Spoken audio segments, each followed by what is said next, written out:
Merci beaucoup. On va se lever ensemble pour honorer l'Écriture.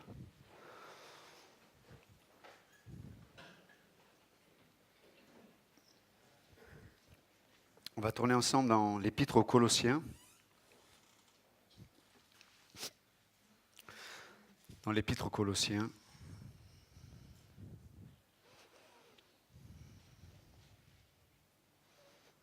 Chapitre 1. Et on va lire les 5 premiers versets. Donc, Colossiens chapitre 1, versets 1 à 5. Paul, apôtre du Christ Jésus par la volonté de Dieu, et Timothée le frère, saints et fidèles frères en Christ qui sont à Colosse, grâce et paix à vous de la part de Dieu notre Père et du Seigneur Jésus-Christ.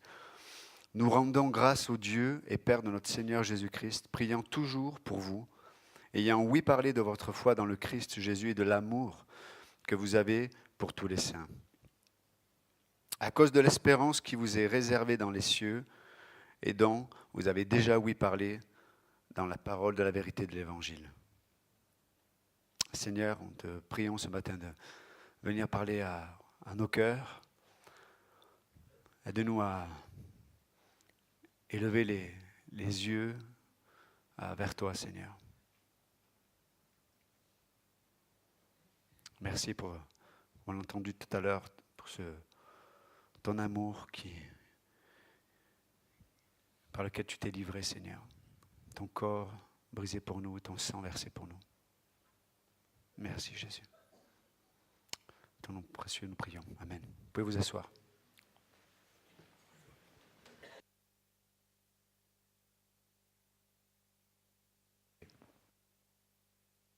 Merci. Donc, vous savez que le dimanche, j'aime bien faire des prédications, on appelle ça des prédications par exposition. C'est, on va dire, c'est une façon d'aborder les sermons. Hein. Donc, il y a plusieurs façons d'aborder la parole de Dieu et de prêcher.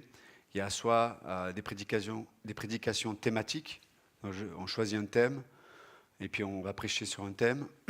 Après, il peut y avoir des prédications qui sont liées à un moment particulier. Ça peut être, je sais pas, la Pâque ou choses comme ça. Puis les prédications exposition, ce que j'aime dans cette façon de prêcher, c'est que il y a un livre, on aborde un livre, mais on se soumet en fait aux sujets qui sont abordés dans le livre. C'est pas moi qui choisis un thème, c'est que au travers de ce livre, il va y avoir plein de sujets qui vont être abordés par l'auteur, et c'est le prédicateur qui se soumet à la parole de Dieu. C'est le prédicateur qui se soumet à ce que Dieu dit, et en prêchant par exposition, ça permet d'enseigner tous les sujets qui sont dans la Bible. Parce que très souvent, on a tendance, et moi le premier, comme prédicateur, on a tendance à souvent utiliser ou à prêcher des sujets avec lesquels nous sommes soit à l'aise ou soit qui sont liés à des circonstances. Mais là c'est, voilà, il y a un livre, on y vient, on se soumet à ce que l'Écriture, et en fait c'est l'Écriture donc c'est la parole de Dieu qui doit être interprétée par la parole de Dieu. D'accord ? Ça, c'est vraiment important hein, pour ceux qui vont enseigner, si vous enseignez vos enfants, pour ceux qui enseignent dans l'Église. D'ailleurs, on va avoir un cours d'homilétique dans un mois, je crois, début juin. Le cours d'homilétique, c'est comment enseigner, comment prêcher. Mais en fait, tous ceux qui ont peut-être des enfants, tous ceux qui sont appelés à enseigner dans l'Église d'une façon ou d'une autre, ou chez vous, je vous encourage à prendre le cours, parce qu'on va voir un peu certaines façons d'aborder des sujets, de comment communiquer, comment donner des éléments pour que les personnes qui vous écoutent puissent comprendre ce que vous enseignez. En tout cas, donc ce sera ouvert à tout le monde. Hein. Et ça va être assez interactif aussi, cours d'homilétique, on va bien s'amuser. On va bien rigoler. Ok. Alors, Yvan, type, antitype et sale type. C'est pas dit les sale type. J'ai eu ça en tête, j'aurais pu à t'écouter après. Je rigolais tout seul. Non, j'écoutais. On n'est pas bien là, comme dirait un ami. Ah, ok. Donc, voilà, donc nous allons voir un peu les dimanches l'Épître aux Colossiens. Et je suis enthousiaste de voir tout ce que Dieu veut communiquer au travers de sa parole. Et je suis comme vous, hein, j'étudie, c'est moi qui vais prêcher, mais Dieu m'enseigne à moi le premier. Des fois, Dieu me corrige, rarement, parce qu'en général, je suis assez... genre, il me corrige à moi le premier. Mais en tout cas, dans toutes ces choses, c'est merveilleux. La parole de Dieu est merveilleuse. Enfin, plus je l'étudie, plus j'y m'y plonge, plus je réalise que je connais rien. Ah, comme si vous avez une porte, vous dites, bon, si j'arrive à ouvrir cette porte, c'est fait, quoi. Vous ouvrez une porte, vous en avez 10. Vous ouvrez les 10, vous en avez 1000. Plus on ouvre une porte de l'écriture, plus elle nous amène vers d'autres horizons qui sont incroyables, vraiment incroyables. Vous savez, je me suis converti en 94. 15 jours après, je prenais les cours. Je me souviens à l'île de Thau, à 7, je ne sais pas si Béatrice se souvient. Je prenais les cours. Et depuis avril 94, j'ai continué, jusqu'à aujourd'hui, à prendre des cours. J'enseigne, j'étudie, je prêche, mais je continue de prendre des cours. Parce que, j'en parlais avec Didier aussi, Cojol, je dis parce que lorsque la parole de Dieu est le centre de nos vies, et que tout tourne autour de la parole de Dieu, en fait, Dieu met en ordre nos vies de façon extraordinaire, surnaturelle. La paix, il amène le moyen de vivre nos relations dans le couple, avec nos enfants. Ça permet de s'épanouir aussi dans nos dons, au sein du corps de Christ. Ça nous donne ce cœur pour les perdus. Vraiment, lorsque tout tourne autour de la parole de Dieu. Si vous lisez les béatitudes en général dans l'Écriture, donc les béatitudes, ce sont des expressions du bonheur. Toutes les béatitudes d'Écriture sont liées à la parole de Dieu. Toutes les béatitudes sont liées à quelle place a la parole de Dieu dans nos vies. Et chaque fois que la parole de Dieu est au centre de nos vies, il y a une expression du bonheur. Et vous verrez, juste si vous prenez un temps, pas dans une introspection freudienne ou psychologique ou psychiatrique, mais dans juste un examen de foi. Là, si on examine nos vies, et si on regarde, on observe les domaines de nos vies où c'est difficile, où ça ne va pas, très souvent, quand on creuse, on voit que c'est mon problème qui est au centre, et j'essaie d'y introduire la parole de Dieu. Mais ça ne marche pas comme ça. J'essaie d'y introduire Dieu. J'ai mon problème qui est au centre de tout, et j'essaie d'y introduire Dieu. Mais en vérité, ça ne marche pas. Ça ne marche pas. C'est d'abord, tu mets la parole de Dieu au centre, et après tout le reste, on laisse le soin à Dieu de faire ce qu'il a à faire dans nos vies. Et c'est extraordinaire. Donc c'est merveilleux. Alors, si vous lisez le psaume 119, c'est une éloge à la parole de Dieu. On pense que c'est Jérémie qui l'a écrit lors de la déportation à Babylone.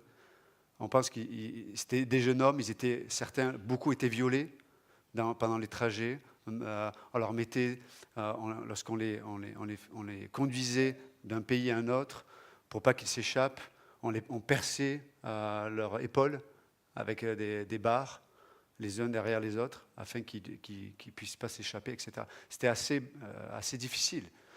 Mais si vous lisez le psaume 119, c'est extraordinaire. Une éloge à la parole de Dieu.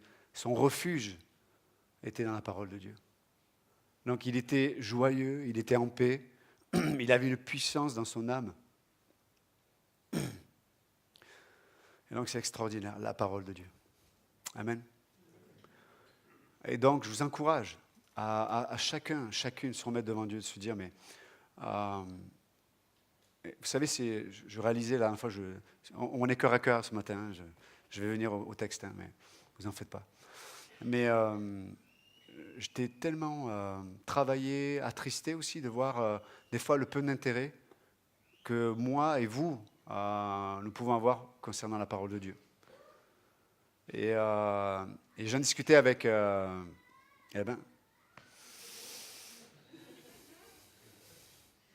ça me rappelle certains chrétiens, ça. Je vous taquine. Mais je sais que donc j'étais vraiment attristé de voir combien des fois on peut être familier avec ce que nous avons. Vous savez, souvent on le dit, hein, c'est quand on nous enlève une chose qu'on réalise la valeur qu'elle avait. Mais je rends grâce à Dieu de voir que dans cette église, il y a un institut biblique où la parole de Dieu est enseignée. Et effectivement, c'est vrai, quand on lit le livre des Actes ou d'autres passages, à l'époque, ça ne s'appelait pas des instituts bibliques. Mais quand on lit ce qui se passait dans l'église primitive, ils se rassemblaient tous les jours sous l'enseignement des apôtres. Et ils priaient ensemble. Donc c'est incroyable de voir le cœur de Dieu, parce que je reviens encore une fois, lorsque la parole de Dieu est au centre, on laisse le soin à Dieu d'opérer des choses incroyables dans nos vies. Vous savez, Internet, c'est bien, hein, mais je veux dire, si les disciples avaient suivi Jésus par Internet, on ne serait pas là ce matin. En vérité, là, on est ensemble, je prêche. Vous pouvez écouter le message par Internet, on sait on ne peut pas, mais là, on prêche, on est là, on vit des choses ensemble. Là, c'est toujours toi. Hein. Là, il me voit, il y a un contact. Est-ce que Dieu choisit de se manifester dans le temps et dans l'espace? Vous êtes d'accord avec moi? Ce n'est pas un Dieu qui est dans une nébuleuse. Et voilà, non, Dieu vient dans un moment, dans le temps et dans l'espace. Et chaque fois, si on regarde, si vous lisez Malachie 3, chaque fois que le peuple de Dieu se rassemble pour écouter la parole de Dieu, la Bible dit que Dieu ouvre un livre. Il y a un mystère là-dedans. Donc, je vous encourage vraiment à chacun se remettre devant Dieu, pas par légalisme, pas parce qu'il faut le faire. Ça ne marche pas, le légalisme. Il faut faucon yaka, l'oiseau de malheur, faut que, yaka, que. Ça ne marche pas, ça. Mais on laisse Dieu nous pousser par son amour. On laisse Dieu nous convaincre quelque part. Voilà, ma parole va te guérir. Ma parole va faire une transformation. Mais déplace-toi. C'est pour ça que, je dis à Pasteur Georges, je vais arrêter les cours par correspondance. Je vais faire un cas par cas. Je veux que les gens se déplacent. Un cours de doctrine appliquée, donc doctrine appliquée, c'est un cours où il y a certains sujets de l'Écriture, où on creuse. Qu'est-ce que ça veut dire pour ta vie personnelle? Qu'est-ce que ça veut dire pour ta vie personnelle? La foi, ou d'autres sujets. Et moi, je crois personnellement, je ne crois pas à la technologie. J'utilise la technologie, mais je n'ai pas mis ma foi dans la technologie. J'ai mis ma foi en Christ. Et Dieu m'a introduit dans le corps de Christ, et vous êtes le peuple de Dieu. Nous sommes le peuple, vrai ou pas? Et le rassemblement, il y a un mystère. Là, Jésus le dit lui-même, là où 2 ou 3 sont assemblés à mon nom, je serai au milieu de vous. Il y a quelque chose d'extraordinaire dans le rassemblement du corps de Christ. Mais des fois, le rassemblement, le corps de Christ, des fois, il est amputé. Il est où le bras? Oh, il était fatigué. Elle est où la jambe? Bon, ben, t'es fatigué aussi. Voilà. C'est pas, vous me voyez là avec les moignons et une jambe.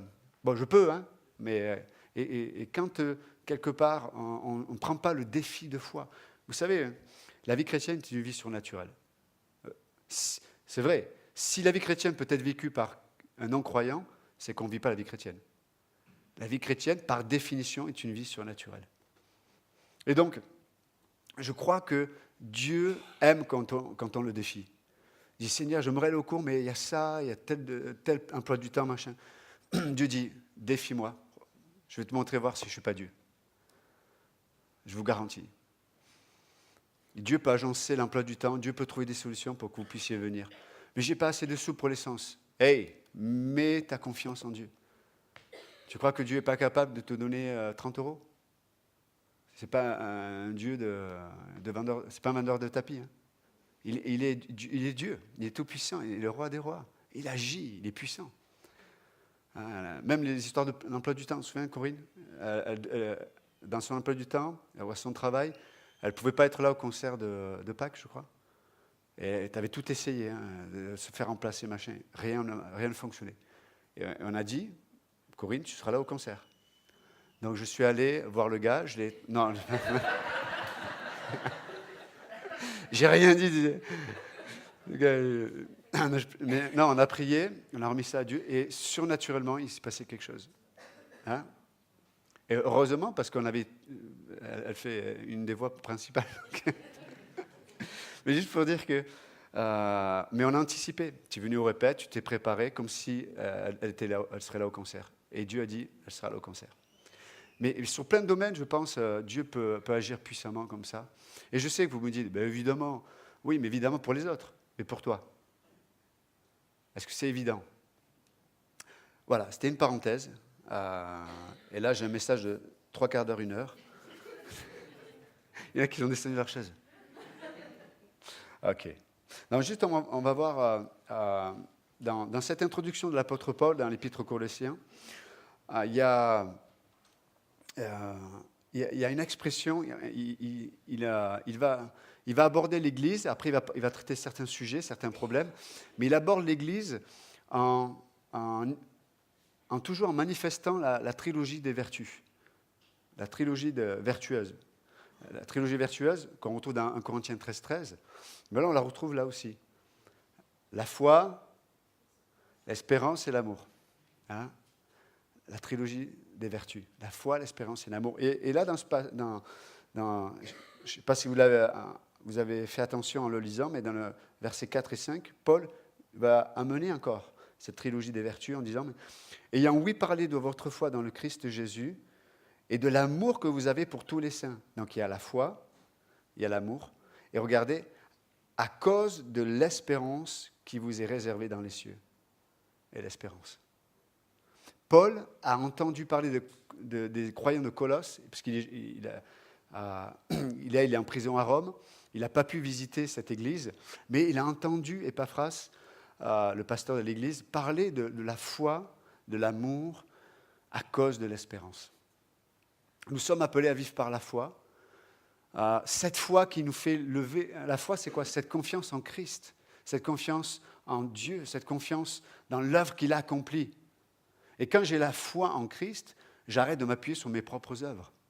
J'arrête de croire que par mes œuvres, je peux être accepté, ou par mes œuvres, je peux être justifié. Que nenni. Hein? Éphésiens 2, hein? C'est par la grâce. Hein? Même la grâce précède la foi. Vous comprenez ça? La grâce précède la foi. Vous vous souvenez de cet homme? Seigneur, j'aimerais tellement croire. Viens au secours de mon incrédulité. La grâce, la personne de Christ dit, ok, même si je vais venir au secours de ton incrédulité. Et Dieu va guérir l'enfant de cet homme. La grâce précède la foi. Et comme cette femme qui est prise en adultère, il dit, mais où sont tes accusateurs? Moi, je ne t'accuse pas non plus. Il manifeste la grâce produit la foi, par la vérité. Et qu'est-ce que ça produit? Une transformation. Or, quand on vit la foi, mais au travers de la loi, il y a un changement, mais il n'y a pas une transformation. Il y a un changement dans la moralité, mais il n'y a pas une transformation dans la spiritualité. Ça fait qu'il y a toujours des luttes dans nos cœurs, il y a toujours des tensions, parce qu'on n'est pas libéré. Or, l'Écriture dit, vous connaîtrez la vérité, et la vérité va vous rendre libre, ou vous affranchir. La grâce de Dieu, vraiment, c'est le seul moyen. La grâce, c'est quoi? C'est le canal de l'amour de Dieu. Quand on réalise à quel point Dieu est bon, à quel point il nous aime, à quel point il est présent, à quel point, alors que nous sommes éloignés des fous très souvent, il est là. Il dit, où sont tes accusateurs? Ben, c'est moi qui m'accuse tout seul. Non, où sont tes accusateurs? Moi, j'en vois pas, je t'accuse pas. Va et ne pêche plus. Waouh! Transformation dans le cœur. Mais, donc là, Paul dit, mais ayant oui parlé de votre foi dans le Christ Jésus et de l'amour. Donc, la foi, Hébreux 12 nous dit, mais levez le regard vers Christ, qui est l'auteur, le consommateur de votre foi. Et là, on voit les conséquences. La foi et l'amour sont liés. Là où il y a la foi en Christ, là où il y a ce lien, là où il y a cette confiance, là où il y a cet abandon dans ce que Dieu dit, dans ce que Dieu est, il y a automatiquement un effet. Et le premier effet, c'est l'amour. Comment je sais que je suis dans la foi? C'est difficile de savoir, est-ce que je suis dans la foi ou pas? Des fois, c'est difficile. Mais je peux voir, est-ce que j'aime? Est-ce que je vous aime? Parce que je peux dire, j'aime Dieu, alléluia, j'aime Dieu, oh, que j'aime Dieu. Mais je reste chez moi, et puis je fais ma vie, je fais ma volonté, Et puis, je fais mon truc à moi, quoi. Mais là, il dit quoi, hein? Ayant ouï parler de votre foi dans le Christ Jésus et de l'amour que vous avez pour tous les saints. La foi, donc l'intimité avec Christ, amène quoi? L'amour pour tous les saints. Tous. Pas mon copain, mes copines dans l'église. Hein. Tous les saints. Même celui-là qui est faible, là, qui m'énerve, même celui-là.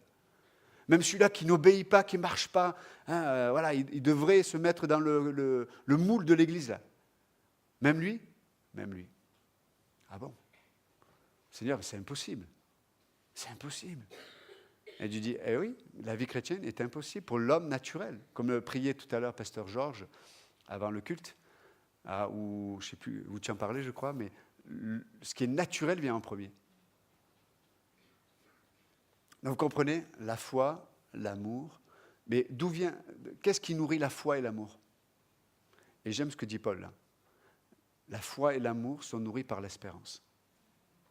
L'espérance. Des choses qui sont à venir.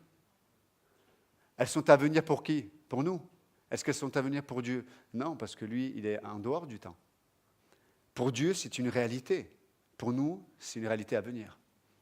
Mais elle va s'accomplir, vous êtes d'accord?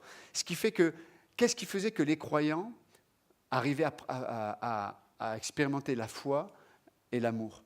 C'est-à-dire à faire confiance à Dieu, à prendre des décisions pour Dieu, à prendre des défis pour Dieu, à accepter des souffrances à cause de Dieu, à cause de la vérité. Qu'est-ce qui faisait que ces gens-là avaient des priorités qui étaient considérées comme une folie pour le monde? Mais ils sont fous, ces gens-là, ils sont fous. L'espérance. De toute façon, on espère tous en quelque chose ou en quelqu'un. Il vaut mieux espérer en ce qui est vrai qu'espérer en ce qui n'est pas vrai. Si j'espère en ce qui n'est pas vrai, je vais vivre dans la vanité. Totalement. C'est-à-dire que je vais engager mes efforts, mon énergie, mes pensées, tout, mon âme, mes émotions, mon raisonnement, je vais tout engager pour quelque chose qui est du vent. C'est terrible quand même. C'est terrible. Parce que même si on laisse quelque chose, même à nos enfants, etc., la Bible dit que Dieu va tout détruire. Par le feu, dans l'épître de Pierre. Je suis désolé, mais c'est ce que la Bible dit. Donc c'est bien, attention, entre parenthèses, il faut investir, éduquer, laisser un héritage à nos enfants. Mais en termes de priorité, quel est l'héritage prioritaire que je vais laisser à mes enfants? Une belle maison? Ouais, mais peut-être il va se marier, se déchirer avec sa femme. Peut-être il va battre ses enfants, vous n'en savez rien. Peut-être il va finir alcoolique ou drogué. Quel héritage je vais laisser à mes enfants? Je vais laisser la foi. Et comment je peux laisser l'héritage de la foi à mes enfants? En leur lisant la Bible tous les matins? Non, en vivant la Bible. Comment je laisse un héritage? Je vis l'Écriture. Point à la ligne. Point à la ligne. Ils ont besoin, les enfants ont besoin pas d'entendre seulement, ils ont besoin de voir. Ils ont besoin de voir notre foi. Ils ont besoin de voir peut-être combien des fois on est faible. On est faible, mais on se laisse relever par un Dieu d'amour. Des fois on échoue, mais ils ont besoin de voir que ce Dieu-là est toujours proche pour nous relever et nous faire aller de l'avant. Ils ont besoin de voir une folie aussi. Et mes parents, ils sont barjots, ils sont fous. Qu'est-ce qu'ils font là? Ils ont besoin de voir la folie. Et des fois, on est trop sages, les chrétiens. Hein, on est là, une cravate, on est bien, on a une belle chemise, tout est carré hein, dans l'église. Non, mais c'est bien, je ne suis pas contre. Là où il n'y a pas d'ordre, il n'y a pas Dieu. Donc, attention. Mais ils ont besoin de voir une folie aussi. Où tout n'est pas calculé, aseptisé. C'est mort. Non, ils ont besoin de voir la folie dans nos vies. On dit, ah, tiens, on va aller en Turquie, on va aller à Budapest, on va aller à Baltimore, on va aller en Afrique, on va aller... Et on peut aller dans le monde entier, dans le ministère. Hein. On prend nos enfants. Oui, mais pasteur, ça coûte cher, je veux partir en vacances. Tu peux faire ça. Et encore une fois, je ne suis pas contre ces choses-là, l'Écriture n'est pas contre ces choses-là. Mais pensez, quel héritage je vais laisser à mes enfants? Vous savez, c'est vous, les parents, qui dessinez, qui écrivez les souvenirs de vos enfants. C'est vous qui écrivez le souvenir de vos enfants. Qu'est-ce que vous voulez écrire sur les pages de leur livre? je veux qu'il se... Bon, j'ai pas d'enfant, j'ai un chat. Bon. Mon chat, qu'est-ce que tu te souviens de...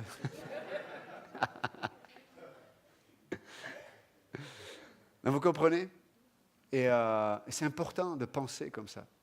L'héritage. Et Paul est concerné de votre foi et de l'amour que vous avez pour tous les saints, à cause de l'espérance. 1 Jean 3,3, vous connaissez ce passage. On va y tourner. 1 Jean, chapitre 3, verset 3. Vous êtes toujours avec moi? Ok. Pincez votre voisin. Vas-y, pincez votre voisin, pour être sûr que... Doucement, doucement. Non, c'est fini, là. Vous pincez longtemps, là. 1 Jean 3, 3. Ah, ok. Ok. Ok. Vous êtes... Ok.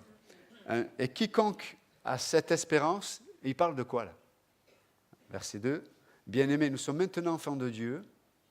Et ce que nous serons n'a pas encore été manifesté. C'est le dilemme dans lequel nous sommes. Hein. Nous sommes maintenant enfants de Dieu. Mais ce que nous sommes n'a pas encore été manifesté. Et donc on tâtonne un peu là. Il dit, mais ce que nous serons n'a pas encore été manifesté. Nous savons que quand il sera manifesté, nous lui serons semblables, car nous le verrons comme il est. Il parle du retour du Christ. Et là il dit, et quiconque a cette espérance en lui se purifie comme lui est pur. C'est merveilleux quand même. Comment je purifie ma vie dans le présent à cause de mon espérance. Pourquoi? Parce que comme mon âme, mon cœur et mon regard est attaché à ce que Dieu dit pour demain, aujourd'hui je vis par rapport à ça.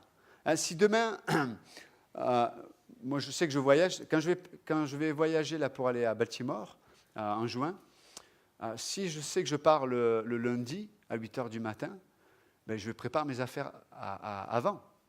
Si je prépare mes affaires à 8h du matin, je vais rater l'avion. Vous voyez, donc il y a une échéance dans le temps et je me prépare à cette échéance. Il y a des préparations là. Il faut que je sache où je vais dormir, si je dois louer une voiture, avec qui je vais aller, ceci, cela, qu'est-ce qui va se passer. Donc par rapport à cette échéance, ben, mon présent va être déterminé. Quelle est l'échéance qui nourrit mon âme, qui nourrit mon cœur? Quelle est cette espérance qui purifie mon âme ou qui ne purifie pas mon âme? Parce qu'il y a des espérances qui ne purifient pas. Qu'est-ce qui fait que, comme je disais tout à l'heure, je vais choisir de perdre dans ce temps présent pour gagner quelque chose qui est éternel? Pensez avec moi. Si je n'ai pas cette espérance pour un jeune homme, une jeune femme célibataire, si tu n'as pas cette espérance du retour de Christ, comment tu vas te purifier dans ce monde? Tu es bombardé instant après instant avec des images, avec un standard. Le bonheur, c'est lié à ça. Et sans cesse, on est nourri. Sans cesse, on nous donne une évaluation de ce qui pourrait amener le bonheur dans nos âmes. Qu'est-ce qui fait que je peux purifier ma vie aujourd'hui en tant que jeune homme ou jeune femme? L'espérance. L'espérance. Je reviens encore aux parents.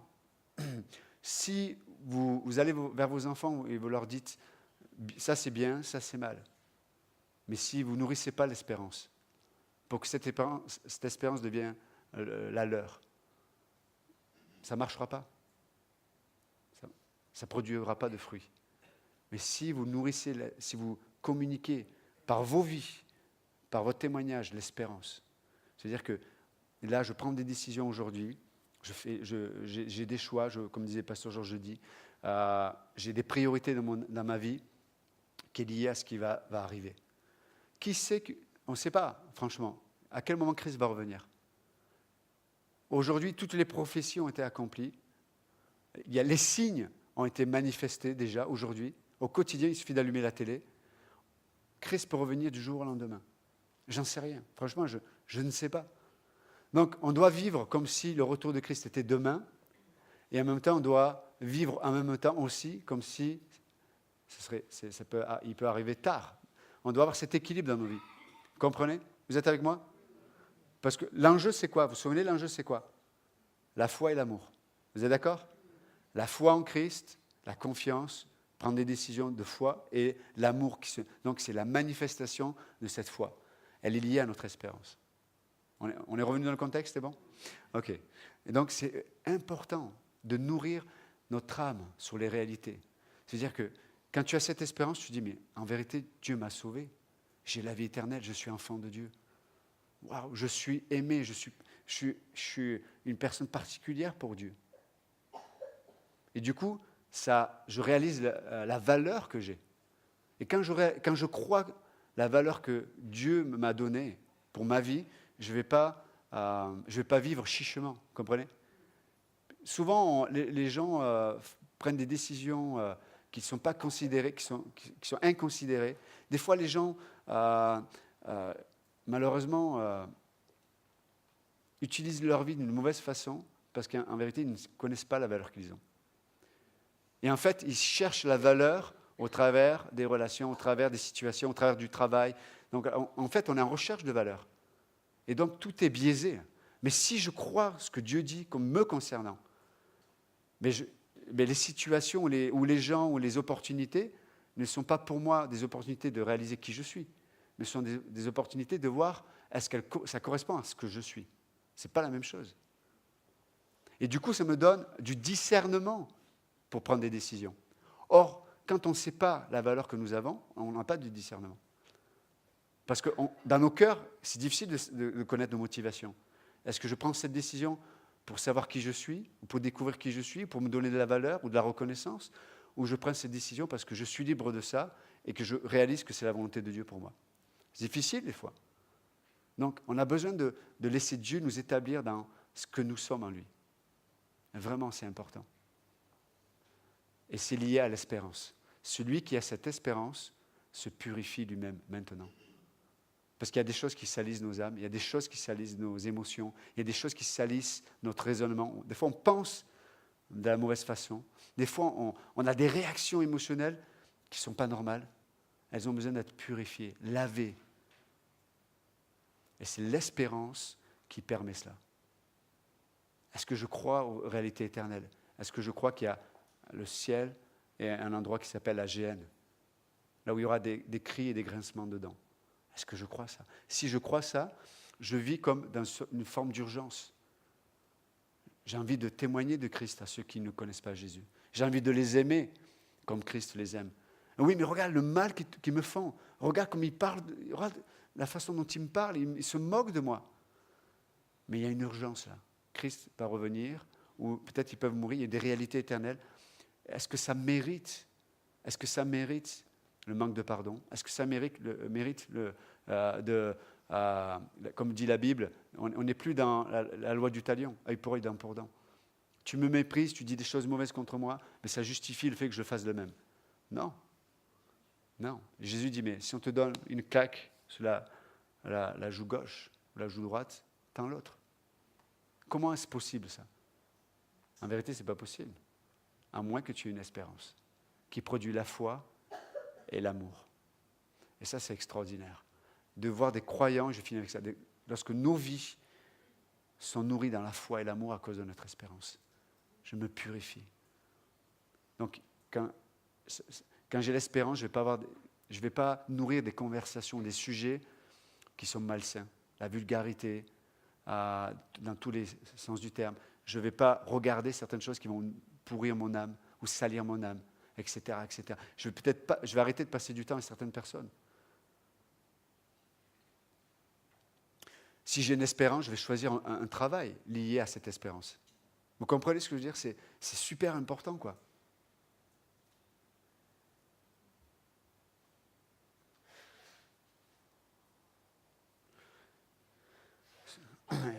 Et je finis avec cette pensée ce matin, c'est que très souvent, les compromis de nos vies, les compromis qu'on peut faire dans nos vies, révèlent notre manque d'espérance. Comme je n'ai pas cette espérance en Christ, en ce qu'il dit, ça veut dire que je ne crois pas réellement. Intellectuellement, je suis peut-être d'accord, mais dans ma réalité de tous les jours, je ne crois pas vraiment. Mais mon âme est attachée à d'autres espérances, ce qui nous amène à faire des compromis. Et vous savez, quand je manque de cette espérance-là, très souvent, je vais vivre dans la crainte. Un croyant qui n'appuie pas sa vie sur l'espérance communiquée dans l'Écriture, c'est un croyant qui va vivre dans la crainte. La crainte des lendemains, la crainte du passé qui revienne, la crainte du présent. Je vais vivre dans la crainte. Et vous savez, quand on a peur, hein, c'est comme quelqu'un qui tombe d'un arbre. Hein. Il va s'accrocher à toutes les branches. Quelqu'un qui a peur va s'accrocher à toutes les branches, peu importe la branche. C'est pour ça qu'il y a des compromis, des fois dans nos vies ou dans le christianisme, à cause de la peur. Or, l'apôtre Jean, je vous le rappelle, Jean 4 dit, mais or l'amour parfait bannit la crainte. Donc, mes amis, Dieu va prendre le temps qu'il faudra, mais il veut nous convaincre de son amour pour vous, de son amour pour moi, en nourrissant notre espérance. D'accord ? Père Céleste, merci encore pour ta parole. Merci pour, c'est vrai, ce privilège de pouvoir expérimenter dans nos ici-bas la foi, l'amour et l'espérance. Seigneur, tu vois, notre quotidien peut tellement nous voiler la réalité de l'espérance. Tu connais nos faiblesses, Seigneur. Tu connais tellement de choses qui peuvent nous rendre esclaves. À cause du stress, à cause des échéances, à cause des pressions qui se trouvent dans ce monde, que ce soit au travail, dans la famille, au travers de tellement de choses, Seigneur, tu sais. Aide-nous, Seigneur, comme Paul pouvait le dire des croyants de Colosse, aide-nous ici, dans cette Église, à être des croyants qui manifestons la foi, l'espérance et l'amour. Aide-nous à lever le regard vers toi, de savoir que celui qui a cette espérance de ton retour, Seigneur, se purifie lui-même. C'est extraordinaire. On sait, Seigneur, que tu vas revenir, et si tu ne reviens pas, on sait qu'on va aller vers toi, Seigneur. De toute façon, nous sommes gagnants en toi. Et ce matin, si quelqu'un ne connaît pas Jésus-Christ, si vous n'avez pas la foi, l'amour et l'espérance qui sont révélés dans la parole de Dieu, si vous êtes, pour le dire autrement, si vous êtes seul avec vous-même, Dieu vous dit, je t'en supplie, viens à moi tel que tu es, tel que vous êtes ce matin, avec votre foi, votre incrédulité, avec vos défauts, avec tout ce qui fait ce que vous êtes. La Bible dit, et Jésus le dit, mais venez à moi, vous tous qui êtes fatigués, chargés, et je vous donnerai du repos. Dieu ne vous propose pas une religion, il vous propose une relation. Dieu ne vous propose pas quelque chose qui est incertain, il vous propose une réalité éternelle, de faire de vous des enfants de Dieu, si vous croyez en lui, vous puissiez recevoir la vie éternelle aujourd'hui et maintenant, pour être capable de vivre ce qu'on a dit ce matin, la foi, l'espérance et l'amour. Donc ce matin, vous pouvez dire dans votre cœur à Jésus-Christ, je sais que je suis pécheur, je sais que je suis séparé de toi, je sais que je suis seul avec moi-même. Peut-être je crois en toi, mais je ne te connais pas. Viens dans mon cœur, sauve-moi. Je crois que tu es mort pour mes péchés par amour. Je crois que tu as été enseveli et je crois que tu es ressuscité. Je crois que tu es Dieu. Je le crois dans mon cœur. Viens dans ma vie, sauve-moi. Et ce matin, si vous avez fait cette prière, peut-être avec vos propres mots, la Bible dit que vous devenez enfant de Dieu. La Bible dit que le ciel se réjouit. Non pas que les démons soient liés, etc., mais le ciel se réjouit qu'un seul pécheur se tourne vers Jésus-Christ. Et si vous avez fait cette prière dans vos cœurs, n'hésitez pas à venir en parler à un pasteur ou à la personne qui vous a invité dans cette église ce matin. Et Seigneur, pour nous les croyants, nous venons devant toi ce matin en te disant, mais on a besoin de toi, Seigneur, pour expérimenter cette foi et cet amour, pour cette foi en toi, cette confiance et cet amour pour les saints, Seigneur. Aide-nous à être des frères et sœurs qui accueillent. Aide-nous à être des frères et sœurs qui nous intéressons aux autres dans l'Église. Mais pas que ceux qui sont dans l'Église, mais à ceux aussi peut-être qui exposent leur vie dans le monde entier, aujourd'hui même, alors que je parle. Aide-nous à nous y intéresser. Aide-nous à soulager, soutenir. Il y a des frères et sœurs qui peut-être n'ont pas de quoi manger ce matin dans l'Église. Et peut-être nous le savons, mais nous ne faisons rien. Et peut-être Dieu dit, hey, que ta foi soit en action, au travers de l'amour. Un amour qui se sacrifie, un amour qui donne. pour les autres. Vraiment, Seigneur, aide-nous. Donc, te remettons cette journée et te bénissons pour ta parole. Ton nom précieux, Jésus. Amen. Amen. Que Dieu vous bénisse. Merci.